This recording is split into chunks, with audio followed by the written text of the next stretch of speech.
What's up, everyone? Lord Ryujin here, bringing you another YouTube video. The last one that I talked about, of course, was Microsoft potentially getting Bungie back, so make sure you go check that out if you haven't already. But this video is going to be about something that's a little close to my heart, Legend of Zelda. It's been recently announced, actually, that Netflix is working hand in hand with Nintendo to create a Netflix exclusive original series on The Legend of Zelda. And it's supposed to be in the same vein as Game of Thrones, fantasy-like, medieval, possibly magic involved, if I had to guess. Now, I have not seen a single Game of Thrones episode. I've seen little snippets here and there, and I get the gist of it, but I have not seen the actual episode of it, so I can't really compare apples to apples on this. But Netflix is pretty good about coming up with TV shows. I mean, if you take a look at some of their shows like House of Cards, Orange is the New Black, there was some other original series that I watched that I liked. I don't remember what the name of it is right now. But the point is that, for the most part, Netflix comes up with some pretty good, interesting content.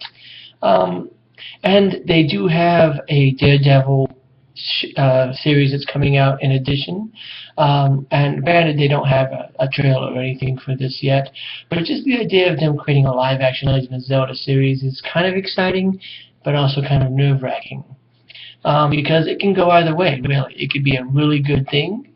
Supposedly they're working hand in hand with Nintendo, and if they are, I would really like to hope that Nintendo through Netflix and Netflix through Nintendo kind of, symbiotic relationship, make something out of love, and make something that really feels like it is truly canon and truly can exist within the Zelda universe. At the same time, though, it could go horribly wrong. It really does depend. I mean, we're not talking about the Super Mario Brothers movie here. We're not talking about taking a movie and putting a story and a plot behind a set of games that initially never had any kind of plot or story. We're talking about a series that has a long tradition of telling a story and having atmosphere and a plot. So, and even more so, The Legend of Zelda has developed more plots and deeper storylines and more atmosphere. Even with Skyward Sword being a prequel to everything and setting it up into future generations within the series. And I'm doing my best not to set any spoilers out there for people who haven't played some games within the series. But just depending upon where they want to go with this, this is going to be a prequel to all the games, in which this is setting up the goddess Hylia and setting up Demise. This is going to be something that's going to be throughout the generations, where maybe they show Ganondorf and then they eventually get to Ganon and to other things. Because again, if they're going to make it like Game of Thrones, and they're going to make it this long series that takes many episodes and many seasons to set up relevant plots and relevant characters, then it could be interesting. Because this could essentially mean that we could have 3 to 4 years before they even bring in Ganondorf, or even introduce a main villain, depending upon what they want to do. I really do think that there is a lot of good potential with that. So again, it really depends upon what Netflix does, and really what Nintendo allows Netflix to do. It could be horrible. It could be really good. Only time will tell. And if this comes out in 2016, then I think that would be a really interesting year. I'm keeping an open mind on it. I'm not going to try and instantly hate it and say, well, Link had better not talk because he never talks and this, that, and the other. And I'm not going to start to nitpick it until I see maybe a trailer and get a little bit more information on it. But just right now, I'm a little on the fence about it. I don't know how to feel. A part of me is excited to see Zelda in live action, because I read books like The Name of the Wind and The Wise Man's Fears, and those kind of feel Zelda-like to me in some ways. And I like playing fantasy games like The Witcher and Legend of Zelda, so to see something like that, to see maybe Zelda take on more of a Skyrim or more of like the Witcher aspect, where maybe there's different kind of quests and this drags out for long periods of time.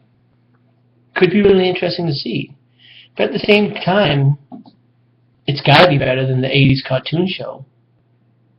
Or is it? Because we don't really know what direction they're taking it. So again, depends upon what they want to do. But make sure that you guys share your thoughts. What do you think about Netflix working with Nintendo to create a live-action Legend of Zelda series? Do you think this is something that could be a good thing? Or do you think this is something that could be a bad thing? Or kind of how I feel, kind of in the middle. And in some ways I kind of think, well, out of all the Nintendo franchises that you could have made a series or a movie about, The Legend of Zelda was actually last on my list for a lot of reasons. Not just because of plot, not just because of its excellent atmosphere and presentation, but because of the fact that Link doesn't talk. Samus talks now. Fox McCloud from Star Fox has always talked. Captain Falcon from F-Zero. There's a lot of TV shows and movies and franchises. I wrote a blog about this a while back, and I'll maybe try to make a video about it so that way it's relevant to this point. But there's a lot of Nintendo franchises that would have worked better within the confines of a movie or a TV show than Legend of Zelda. And that just brings up more questions than answers at this point. Is Link going to talk? Are they even going to have Link? Is this going to be something where it has nothing to do with Link? Again, probably more about a prequel with Demise and Hylia, and Link has nothing to do with this. Kind of like, I guess, Gotham, where it's not really about Batman. It's really more of a, somebody else. So you kind of see Link, but he's not really the main focus. I don't know. Only time will tell on this. But make sure that you share your thoughts on the matter, guys. And as always, thanks for watching. Have a good one.